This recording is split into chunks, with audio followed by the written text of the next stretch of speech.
Mummy, आपकी मोहल्ले से शिकायत आई है कि आप दूसरों के घरों के सामने अपना कूड़ा डाल रही हैं। ये जरूर रक्षे की लगाई हुई आग होगी। मम्मी, बहुत गलत बात है। बिना अपने कार्य सुने आप किसी और पर इल्जाम लगा रही हैं। और मम्मी, आप झाड़ू देते वक्त सारा कूड़ा बराबर वालों की तरफ क्यों कर देती हैं? जब आप गैलरी में कपड़े धोती हैं, तो फिर आप नाली क्यों बंद कर देती हैं?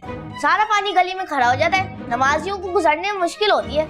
जब घर में कपड़े धुलेंगे तो हमारे नाली में पानी जाएगा और गटर तो भरेगा ना। अच्छा, अपने फायदे की वजह से आप दूसरों का नुकसान करेंगी। और डैडी, आपके ऑफिस से फोन आया था कि आपके डैड हर वक्त ऑफिस में सोते रहते हैं। ये रात को देर तक लाइट खुली रहती है, ये मॉर्निंग शो रिपीट में देख रही होती है। अरे तो मैं क्या करूँ, 8 बजे रात को लाइट नहीं होती तो रिपीट भी नहीं देखेगा इंसान, तो क्या करेगा? क्या हो गया हमारी औरतों को? सुबह उठा नहीं जाता और रात को रिपीट में मॉर्निंग शो देखती रहती है जाग जाग कर। तो मॉर्निंग शोज भी तो देखो। शादी ब्याह, नाच गाना, मेहंदी, मेकअप, फैशन शो, इसके अलावा होता ही क्या है उनमें? ये नहीं कि सुबह उठी कोई इस्लामिक शो दिखाए, दिन का आगाज तिलावत कुरान से करे। आते तो है इस्लामिक शो, लेकिन सिर्फ रमजान में मुसलमान होते हैं सब। नताशा, तुमने ये मॉर्निंग शो देखना छोड़ दो सहरी के बाद। तुम्हें जिम्मेदारियां होती है ना, रात को सोया करो। सुबह तुम्हें बच्चों को तैयार करना होता है, मुझे ऑफिस भेजना होता है, लेकिन तुम तो झूमती हुई उठती हो जैसे सपेरा बेन बजा रहा हो। क्या मतलब है? आप बातों बातों में मुझे नागिन बोल रहे हैं? तुम्हें पता है कराची में 2 इलाके ना बीवियों के नाम पे रखे गए? कौन से? नागिन चौरंगी, भैंस कॉलोनी। 1 मिनट मम्मी डैडी, जब हम लोग चले जाए फिर आप लोग लड़ते रहना। बच्चों के दिमाग पे बुरा असर पड़ता है माँ बाप के लड़ने से। और मैं तो लड़की हूँ ना, मैं तो यही समझूंगी शोरों से इसी तरह बात की जाती है।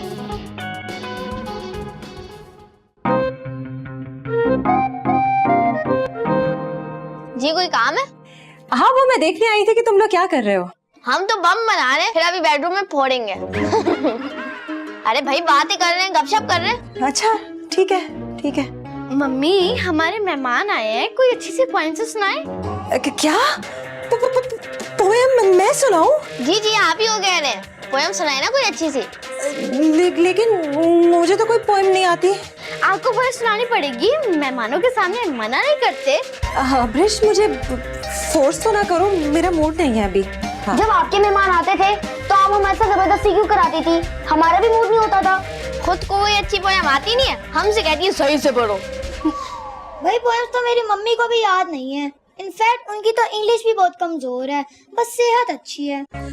अच्छा, तो मैं चलती हूँ, तुम लोगों को कुछ चाहिए? फ्रेश जूस और फ्राइज, और खुदा का वास्ता बैंगन का जूस मत बना लेना। मैं ना ये सारे बैंगन उठा के ना किसी गरीब के घर दे दूंगी, एटलीस्ट बेचारे के घर कुछ ना कुछ तो पकेगा ना। अच्छा ठीक है।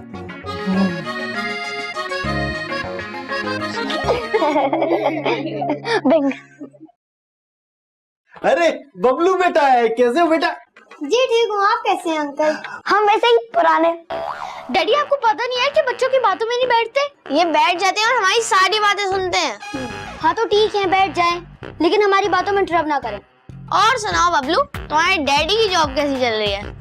भाई आजकल तो तरक्की हो गई है, नई गाड़ी मिली उन्हें, हमारे तो मजे हैं। सीखे सीखे कुछ इनके डैडी से, देखे कैसे तरक्की करे। बस एक आप ही है जो एक ही सीट पे बैठे हुए बरसों से। क्यों, इनके ऑफिस में क्या कुर्सियां खत्म हो गई हैं?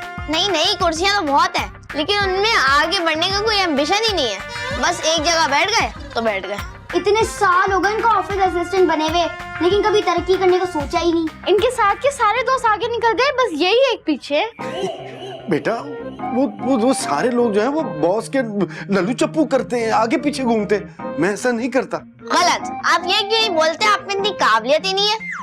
हाँ बबलू, तुम तो हमेशा अपनी क्लास में फर्स्ट आते हो ना, मेडल्स और कप्स वगैरह जीतते हो, तो मेरे डैडी को थोड़ी एडवाइस तो दे कि इनको क्या करना चाहिए, कहाँ एडमिशन देना चाहिए।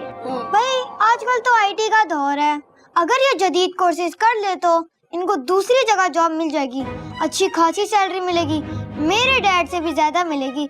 अगर ये सैप कर लें तो। जी सैप क्या है? सांप और पत्थर? नहीं नहीं। तो क्या सेवइयां और पीनी? नहीं नहीं, एसएबी का मतलब है सिस्टम एप्लीकेशन एंड प्रोडक्ट। सुन लिया आपने डैड, अब आप जल्दी से कहीं पे कोर्स करवाए, कहीं अच्छी जगह दाखिला ले, सैप करे और फिर जल्दी से किसी अच्छी जगह पे अप्लाई कर ले, ताकि हमारे आने वाला फ्यूचर सेफ हो जाए। हाँ हाँ, मैं पता करता हूँ, मैं पता करता हूँ। क्या हो रहा है भाई? ऐसे लग रहा है ये मेरे माँ बाप है और मैं इनका बच्चा हूँ। ओ यार, ये किसने उल्टी फिल्म चला दी भाई? बच्चों की हुकूमत कायम हो चुकी है। मगरिब होने वाली है, मगरिब के बाद घर से नहीं निकलते। एक कॉल पे वालिदैन अंदर।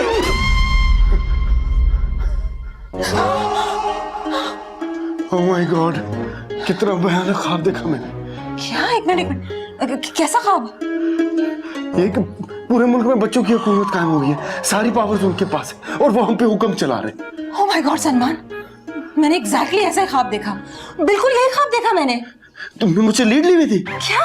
नहीं नहीं नहीं नहीं नहीं, मुझे लगता है कुदरत हमें ये इशारा कर रही है कि हम अपने बच्चों में बेजा सख्तियां करते हैं। तुम बिल्कुल सही कह रही हो। आई थिंक हम बैड पेरेंटिंग कर रहे हैं। पता है ख्वाब में भी वो हमें यही समझा रहे थे कि हम क्या गलतियां कर रहे हैं। हाँ, मैंने भी यही देखा। वो हमें उन्हीं चीजों के बारे में पॉइंट आउट कर रहे थे जो चीजें हम उनको पॉइंट आउट करके बताते हैं। सारी वही गलतियां बता रहे थे जो हम उन्हें कहते हैं। मेरा ख्याल है हमें उन्हें सॉरी करना चाहिए। हाँ बिल्कुल। Oh my God,